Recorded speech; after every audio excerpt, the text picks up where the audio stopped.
ចាសគោរពជំរាបសួរពុកម៉ែបងប្អូននិងមិត្តអ្នកស្ដាប់ទាំងអស់គ្នាវិលមកជួបគ្នាសារជាថ្មីជាមួយនឹងនាងខ្ញុំផាន់ដាដែលជាអ្នកនិទានរឿងម្ដាយក្មេកកូរ៉េនិងកូនប្រសាស្រីជនជាតិនៅក្នុង Channel ទំព័រជីវិតហើយសាច់រឿងនៅក្នុងថ្ងៃនេះដែរកូនប្រសាស្រីតួឯកក្នុងថ្ងៃនេះគឺជាជនជាតិហ្វីលីពីនដែលគាត់មានឈ្មោះថា Jenny មានអាយុ27ឆ្នាំហើយមកដល់ពេលឥឡូវហ្នឹងណាហើយ27ឆ្នាំហ្នឹងគឺគាត់បានមករស់នៅក្នុងប្រទេសកូរ៉េហ្នឹងរយៈពេល5ឆ្នាំហើយ5ឆ្នាំហ្នឹងគឺគាត់មានកូនស្រីមួយនិងកូនប្រុសមួយរយៈពេល5ឆ្នាំដែល Jenny បានមករស់នៅលើទឹកដីប្រទេសកូរ៉េហ្នឹងគាត់បានប្រកបការងារជូតឡានលាងឡានជាមួយនឹងប្តីរបស់គាត់ចឹងណាហើយប្តី Jenny ដែរគឺគាត់មានអាយុ37ឆ្នាំពួកគាត់គឺបង10ឆ្នាំចឹងណាជារៀងរាល់ថ្ងៃគឺ Jenny គាត់តែងតែទៅជួយការងារប្តីគាត់ជួយលាងឡានជួយជូតឡានអីចឹងណាហើយពីព្រឹកដល់ល្ងាចហ្នឹងគឺថាគាត់រវល់មិនសូវបានបាយទឹកអីផងនិយាយរួមទៅគាត់ប្រើជីវិតបែបនេះតាំងពីគាត់មកដល់លើទឹកដីកូរ៉េភ្លាមហើយគាត់អត់បានទៅសាលារៀនអីគេឯងទេអ្នកខ្លះនៅពេលដែលរៀបការមកដល់កូរ៉េហ្នឹងគេច្រើនទៅសាលារៀនដើម្បីរៀនភាសាឲ្យឆាប់ចេះនិយាយឆាប់ចេះអីចឹងណាប៉ុន្តែថាតែ Jenny អីទេសូម្បីតែខ្ញុំក៏ចឹងដែរបងប្អូននៅជីវិតខ្ញុំស្តៀង Jenny ដែរមិនសូវខុសគ្នាអីហ្មងទេខ្ញុំពេលមកដល់កូរ៉េដំបូងមកដល់ភ្លាមគឺខ្ញុំចាប់ផ្ដើមធ្វើការជាមួយប្តីខ្ញុំភ្លាមខ្ញុំអត់បានទៅរៀនទៅសាលាអីគេទេអញ្ចឹងភាសាកូរ៉េយើងវាមិនសូវប្រកែកដូចគេអ្នកបានទៅរៀនទៅសូត្រចឹងណាហើយ Jenny ក៏អញ្ចឹងដែរ Jenny គឺគាត់អត់បានទៅសាលាទៅរៀនទៅសូត្រអីទេប៉ុន្តែមិនមែនថាដោយសារគ្រួសារខាងប្តីម្ដាយក្មេកអីមិនឲ្យគាត់ទៅអីទេគឺគាត់ចង់ទៅធ្វើការដើម្បីរកលុយសំលុយផ្ញើទៅផ្ទះអីចឹងណាហើយ Jenny រស់នៅសប្តាហ៍ហ្នឹងគឺនៅផ្ទះជាមួយម្ដាយក្មេកដែរចឹងណាហើយនៅឯស្រុកកំណើតនោះវិញឪពុកម្ដាយគាត់អាសាទេមកគាត់ទេមកម្ដងគឺទេសុំតែលុយចឹងណាហើយម្ដាយបង្កើតគាត់នៅស្រុកនោះចឹងទៅឈឺងាកឈឺគាត់ឈឺជំងឺអត់សូវជាចឹងណាគាត់ឡើងស្គមអញ្ចឹងរាល់ពេលដែលឈឺចូលពេទ្យអីចឹងទៅឪពុកនឹងក៏ទេមកសុំលុយមើលម្ដាយមើលអីចឹងទៅហើយឪពុកនឹងក៏ចឹងដែរគាត់មិនមានការងារអីច្បាស់លាស់អីចឹងទៅធ្វើឲ្យអត់មានចំណូលប្រចាំថ្ងៃគាត់ចាំតែទេមកសុំលុយកូនចាយជាប្រចាំខែអីចឹងទៅហើយឮថាឪពុកគាត់នឹងចូលចិត្តផឹកស្រាទៀតអញ្ចឹងលុយដែលកូនខំរកទាំងលំបាកហ្នឹងហើយផ្ញើទៅឪពុកគាត់នៅស្រុកហ្វីលីពីនហ្នឹងគឺគាត់ច្រើនតែយកទៅផឹកស្រាផឹកអីចឹងណាគាត់អត់សូវនិយាយរួមទៅឪពុកគាត់អត់សូវគិតទេគាត់គិតថាកូនគាត់ការប្តីបរទេសចឹងទៅប្រហែលជារស់នៅស្រួលមានលុយចាយច្រើនអីចឹងហើយមើលទៅគាត់គិតចឹងណាហើយអញ្ចឹងទៅគាត់អាសាទេមកសុំលុយកូនហើយកូនយូរទៅដូចថាឃើញលេខឪពុកម្ដាយស្រុកខ្មែរទេមកគាត់ពិបាកចិត្តឲ្យតែឃើញមកគាត់ពិបាកចិត្តមែនទែនតែអត់ដឹងធ្វើម៉េចព្រោះថាគាត់យ៉ាងណាគាត់ក៏ជាឪពុកម្ដាយយ៉ាងដែរអញ្ចឹងណាអញ្ចឹងគាត់អត់អាចបោះបង់ឪពុកម្ដាយគាត់ចោលបានទេអញ្ចឹងប៉ុន្តែរាល់ពេលដែលឪពុកគាត់ទេមកអញ្ចឹងហើយម្ដាយក្មេកនៅចិត្តអីម្ដាយក្មេកឡើងស៊ាំហើយឃើញរាល់ពេលដែលឃើញទូរស័ព្ទកូនប្រសាគាត់លើកអញ្ចឹងទៅគាត់សួរថាណាគេទេមកអញ្ចឹងនៅពេលដែល Jenny ប្រាប់ថាប៉ាគាត់ទេមកអីចឹងទៅម្ដាយក្មេកគាត់ក៏ថាទេមកទៀតទេមកសុំលុយទៀតហើយមែនទេគ្មានរឿងអីក្រៅពីសុំលុយហ្នឹងទេហើយគាត់ក៏និយាយថាហើយគ្រប់ពេលឲ្យតែគាត់សុំអញ្ចឹងយើងត្រូវតែផ្ញើអញ្ចឹងហ្មងឯលុយហ្នឹងហើយយើងនឹងអត់មានគិតខ្លួនឯងអីខ្លះហើយពួកអីរាល់ថ្ងៃយើងក៏មានកូនដល់តែ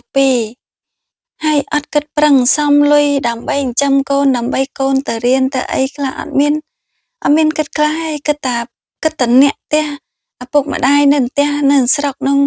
គិតតែផ្ញើលុយឲ្យគាត់ហើយគាត់អត់មានចេះរកអីប្រាក់ចំណូលអីបានខ្លះឬក៏មិនដេកចាំតែលុយកូនផ្ញើទៅឬក៏មិនអីចឹងណាព្រោះអីម្ដាយក្មេកគាត់នៅណែគាត់ក៏ដូចថាអាណិតកូនគាត់ខ្លួនឯងដែរអញ្ចឹងប្រឹងរហើយផ្ញើទៅខាងឪពុកម្ដាយកូនប្រពន្ធនោះរហូតចឹងទៅហើយគាត់ចឹងនិយាយថាគាត់ក៏មិនជាអ្នកធូរធារអីចឹងគាត់ប្រឹងដែរចឹងណាហើយនៅមានរឿងមួយទៀតចេននីមុនពេលដែលគាត់រៀបការជាមួយប្តីគាត់ជនជាតិកូរ៉េហ្នឹងណាគឺគាត់មានកូនប្រុសមួយហើយនៅស្រុកហ្វីលីពីនហ្នឹងមុនពេលដែលគាត់មកហ្នឹងគឺកូនប្រុសគាត់ហ្នឹងមានអាយុ2ឆ្នាំរហូតដល់គាត់មកប្រទេសកូរ៉េបាន5ឆ្នាំហ្នឹងកូនគាត់មានអាយុ7ឆ្នាំហើយគាត់ខានបានជួបមុខកូនគាត់យូរហើយចឹងណាបានត្រឹមតែពេលនឹកកូនម្ដងទេទូរស័ព្ទមើលមុខកូនចឹងទៅនិយាយជាមួយកូនចឹងទៅយំចឹងទៅនឹកកូនផងអាណិតកូនផងដែលមកចោលកូនទុកឲ្យឪពុកម្ដាយគាត់អ្នកមើលអីចឹងណាហើយគាត់ក៏បាននិយាយមួយប្តីគាត់ដែរបើនិយាយទៅប្តីគាត់ក៏ស្លូតដែរគាត់ក៏ព្រមទទួលយកកូនគាត់កូនប្រុសគាត់ម្នាក់នោះអញ្ចឹងណាគាត់ព្រមបើកចិត្តទទួលយកហើយគាត់ក៏នឹកអាណិតគិតតែងតែគិតកូននៅហ្វីលីពីននឹងថាធ្វើម៉េចយកកូននឹងមកបានអីចឹងណាព្រោះអីគ្នានៅតូចគ្នាក៏ត្រូវការឪពុកម្ដាយត្រូវការភាពកក់ក្ដៅអីចឹងហើយគាត់ក៏បើកចិត្តនិងត្រៀមចិត្តទទួលយកកូននឹងគិតថាជាកូនគាត់ម្នាក់គាត់អត់បានគិតថាម៉ែនកូនគាត់អីទេគាត់គិតថាកូនគាត់ខ្លួនឯងបង្កើតចឹងណាហើយទៅនិយាយប្រាប់ម្ដាយក្មេកគាត់នឹងហើយម្ដាយក្មេកគាត់ក៏គាត់អត់បានចំទាស់អីដែរគាត់ក៏បាននិយាយខ្លួនគាត់ឯងគាត់ថាគាត់ព្រមបើកចិត្តទទួលយកអញ្ចឹងណាប៉ុន្តែអ្វីដែលគាត់និយាយហ្នឹងយើងអត់ដឹងថាគាត់ទទួលយកទាំងពេញចិត្តឬក៏មិនពេញចិត្តយើងអត់ដឹងណាប៉ុន្តែគាត់បាននិយាយថាគាត់ព្រមទទួលយកប៉ុន្តែរហូតដល់ថ្ងៃមួយនៅពេលដែលគិតថាទៅជួបកូននៅឯស្រុកហ្វីលីពីននោះទៅលេងឪពុកម្ដាយគាត់អីចឹងណាពេលហ្នឹងម្ដាយក្មេកគាត់ថាគាត់ទៅដែរព្រោះគាត់ចង់ទៅឃើញស្ថានភាពរបស់គ្រួសារកូនប្រសារគាត់នឹងចឹងថាហេតុអីបានជាចេះតែទេមកសុំលុយកូនអត់ឈប់អត់ឈរចឹងអត់ដឹងថាកូនប្រឹងរកលុយទាំងលំបាកធ្វើការទាំងលំបាកអីហើយគិតតែសុំលុយអត់ឈប់អញ្ចឹងគាត់ចង់ទៅដឹងស្ថានភាពគ្រួសារនឹងរស់នៅយ៉ាងម៉េចហេតុអីបានទៅត្រូវការលុយអត់ឈប់សុំពីកូនអត់ឈប់ចឹងណានិយាយជាមួយចេននីទៅចេននីក៏គាត់យល់ព្រមថាឲ្យម្ដាយក្មេកគាត់ទៅដែរចឹងណាហើយនៅពេលដែលទៅតាមផ្លូវទៅស្រុកហ្វីលីពីនហ្នឹងគាត់ក៏បាននិយាយមួយម្ដាយក្មេកគាត់ថាគាត់ខ្លាចម្ដាយក្មេកទៅដល់ឃើញស្ថានភាពផ្ទះរបស់គាត់អ្នកផ្ទះរបស់គាត់ហើយអីចឹងទៅគាត់អាចនឹងភ្ញាក់ផ្អើលអីចឹងហើយគាត់ក៏ខ្មាស់ម្ដាយក្មេកគាត់ដែរអីចឹងណាព្រោះអីកន្លងមកឪពុកគាត់ទេទៅសុំលុយគាត់រហូតអីចឹងដោយសារតែឪពុកគាត់គិតថាឃើញកូនប្រសារគេដទៃចង់និយាយថាឃើញកូនអ្នកដទៃនៅក្នុងស្រុកក្នុងភូមិជាមួយគ្នាអីចឹងគេការប្តីជនជាតិបរទេសអីចឹងខាងប្តីហ្នឹងគេទិញផ្ទះឲ្យគេទិញឡានគេទិញអីឲ្យចឹងណាប៉ុន្តែសម្រាប់គាត់ស្អីក៏អត់មានដែរអញ្ចឹងណាហើយដល់ពេលចឹងទៅគាត់គិតថាខ្មាស់ម្ដាយក្មេកផងហើយអត់ចង់ឲ្យម្ដាយក្មេកទៅឃើញស្ថានភាពផ្ទះគាត់ទេតែម្ដាយក្មេកទាមទារទៅគាត់ចង់ដឹងចឹងទៅក៏ឲ្យគាត់ទៅចឹងទៅប៉ុន្តែប្រាប់គាត់ថាពេលដែលម្ដាយអ្នកម៉ាក់ឯងទៅឃើញហើយម៉ាក់ឯងកុំភ្ញាក់ផ្អើលអីចឹងណាហើយមែនបងប្អូននៅពេលដែលគាត់បានទៅដល់ហ្វីលីពីនស្រុកកំណើតរបស់គាត់នឹងហើយពេលដែលដើរទៅដល់ចូលទៅដល់ផ្ទះរបស់គាត់នឹងរកផ្ទះអត់ឃើញនឹងគាត់និយាយរួមគាត់ហូរទឹកភ្នែកហ្មងគាត់ឃើញកូនប្រុសដែលអាយុ7ឆ្នាំហ្នឹងតែគាត់អោបកូនគាត់ហ្នឹងទៅហើយដល់ម្ដាយក្មេកគាត់នេះឃើញចឹងទៅ ម្ដាយក្មេកគាត់ហ្នឹងក៏មកអោបកូននឹងដែរទៅដូចថាអាណិតចឹងឃើញតូចអាណិតដែលបែករស់នៅបែកម្ដាយចឹងហើយដល់ពេលងាកមកផ្ទះគាត់បងប្អូនអើយផ្ទះគាត់គឺមេឃធ្វើជាដបូលផ្ទះគាត់គឺប្រក់មេឃហ្នឹងឯងហើយម្ដាយក្មេកជនជាតិកូរ៉េនៅពេលដែលគាត់ឃើញអញ្ចឹងគាត់ក៏ហូរទឹកភ្នែកចឹងនិយាយថាអួលដើមកគាត់និយាយអត់ចេញគាត់អត់នឹកស្មានថាជីវភាពនិងការរស់នៅឪពុកម្ដាយគាត់នៅស្រុកហ្វីលីពីនហ្នឹងវាលំបាកដល់ថ្នាក់ហ្នឹងដល់ថ្នាក់រកកន្លែងគេងអត់បានណារកកន្លែងគេងឲ្យសមរម្យអត់បានមើលអ្វីដែលមើលទៅហ្នឹងវាមិនសមជាផ្ទះរបៀបដឹងនិយាយថាម៉េចទេនេះដបូលប្រក់មេឃហើយគ្មានអញ្ចាំងនឹងធ្លុះធ្លាយពេញទឹកពេញដីខោអាវស្អីហ្នឹងនិយាយរួមទៅពិបាកមើលនិយាយរួមគាត់ឃើញហើយគាត់ខ្លោចចិត្តចឹងណាហើយគាត់ក៏សម័យអាណិតកូនប្រុសតូចហ្នឹងថាតើកូនប្រុសតូចហ្នឹងរស់នៅជាមួយលោកយាយលោកតាហ្នឹងពិបាកយ៉ាងម៉េចបើផ្ទះដបូលធ្លុះធ្លាយចឹងហ្នឹងហើយអញ្ចាំងផ្ទះស្អីហ្នឹងវាអត់សមជាផ្ទះពិបាកនិយាយរួមទៅហើយនៅក្នុងហ្នឹងសម្រាមផងស្អីផងមានសត្វឡើងពេញហ្នឹងអត់ដឹងថាការរស់នៅរបស់គាត់រស់នៅរបៀបម៉េចចឹងណាហើយគាត់ថាគាត់ទៅសួរអ្នកជិតខាងគេប្រាប់គាត់ថាឪពុកគាត់នឹងចូលចិត្តញ៉ាំស្រាច្រើនគាត់ជាមនុស្សមួយម៉ាត់ឲ្យខ្លីទៅគាត់ជាមនុស្សរាំងប្រមឹកអត់សូវគិតការងារគិតតែពិភពចឹងណាហើយងាកទៅម្ដាយនោះឡើងស្គមឈឺច្រើននោះប៉ុន្តែគាត់ក៏អត់បានបន្ទោសចេននីដែរមានតែអាណិតចេននីគាត់គិតថាកូនប្រសាគាត់មានអំរែកធ្ងន់មែនតែនដល់ពេលគាត់មកឃើញហ្នឹងទៅគាត់អាណិតកូនប្រសាគាត់ឡើងខ្លោចចិត្តឡើងគាត់ស្រក់ទឹកភ្នែកចឹងណាហើយកូនប្រុសគាត់ហ្នឹងទៀតក៏ស្លូតដែរនិយាយរួមទៅកូនប្រសាជនជាតិកូរ៉េហ្នឹងគាត់មកលិតជង្គង់នៅមុខឪពុកក្មេកហើយសុំវល់ឪពុកក្មេកថាឲ្យកាត់បន្ថយស្រាហ្នឹងទៅដើម្បីកូនអីចឹងណាកុំផឹកស្រាច្រើនពេកវាខូចសុខភាពផងវាអីផងវាមិនល្អហើយយើងក៏វាមិនសូវមានលុយមានកាក់អីចឹងទៀតទៅហើយអញ្ចឹងទៅគេក៏ហៅគាត់មកអង្គុយហើយគេដាក់វីដេអូគេចាក់វីដេអូរូបភាពកូនស្រីគាត់ចេននីគាត់រស់នៅប្រទេសកូរ៉េគាត់ធ្វើការលំបាកយ៉ាងម៉េចនឹងបានលុយនឹងមកផ្ញើឲ្យគាត់នឹងឲ្យគាត់អង្គុយមើលទៅគាត់ក៏ចេះអាណិតកូនគាត់ដែរអញ្ចឹងណាគាត់គិតថាស្មានតែកូនគាត់ទៅដល់ស្រុកកូរ៉េនឹងរស់នៅស្រួលអីចឹងទៅហើយគាត់ក្រោយពេលឃើញវីដេអូកូនគាត់ធ្វើការហត់លំបាកអីចឹងទៅគាត់ក៏ប្រាប់គេថាគាត់នឹងតាំងចិត្តព្យាយាមចាយវាយសំចៃលុយដែលកូនផ្ញើមកនឹងមិនខ្ជះខ្ជាយអីចឹងណាតាមពិតទៅកម្រងពួកគាត់មកស្រុកហ្វីលីពីនហ្នឹងគាត់គិតថាមកមើលជីវភាពគ្រួសារហើយគាត់ទៅដើរលេងដើរអីលំហែកាយគ្រួសារគាត់ចឹងណាតែម្ដាយក្មេកគាត់នៅពេលដែលមកដល់ស្រុកហ្វីលីពីនឃើញស្ថានភាពគ្រួសារគាត់ជាក់ស្ដែងចឹងហើយផ្ទះមិនចំផ្ទះរកកន្លែងគេងអត់បានផងហ្នឹងបងប្អូនដល់ពេលចឹងទៅគាត់ក៏សម្រេចចិត្តថាអត់ទៅដើរលេងណាទេរយៈពេលមួយសប្តាហ៍ដែលគាត់មកលេងហ្វីលីពីនហ្នឹងអញ្ចឹងគាត់សម្រេចចិត្តថានឹងហៅជាងផ្ទះអីមកជួយរៀបចំធ្វើផ្ទះសាងសង់ផ្ទះឲ្យគាត់មិនមែនជាសាងសង់ផ្ទះធំដុំអីដូចគេអីទេគ្រាន់ថាសាងជំរកមួយឲ្យគាត់ស្រួលមានកន្លែងគេងអីសមរម្យបន្តិចចឹងណាព្រោះអីអ្វីឥឡូវដែលគាត់រស់នៅនេះគឺ